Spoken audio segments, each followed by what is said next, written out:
কবরে এসে প্রথম প্রশ্ন করবে, মুনকার নাকির যখন চলে আসবে, 40 কদম যখন আত্মীয় স্বজনরা লাশটাকে কবরের মধ্যে দিয়ে 40 কদম চলে যায়, তখনই ফেরেশতা চলে আসে।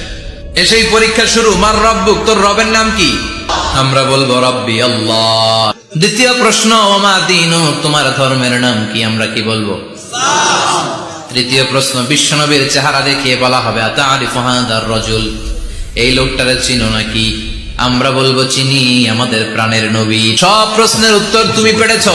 ফায়ুফসাহু লাহু কবরুহু 70 যিরান, আপনার কবরটারে 70 হাত লম্বা করে দেয়া হবে। ওয়ায়ুফতাহু লাহু বাবুন ইলাল জান্নাহ, আপনার কবর থেকে জান্নাতের দিকে দরজা খুলে দেয়া হবে।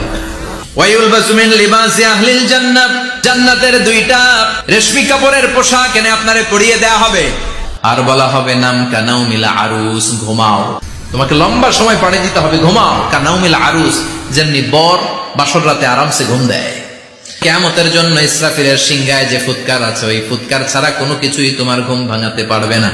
আল্লাহ, আমরাও যেন 4টা প্রশ্নের উত্তর দিয়ে লম্বা একটা ঘুম দিতে পারি, পড়ে না আমিন।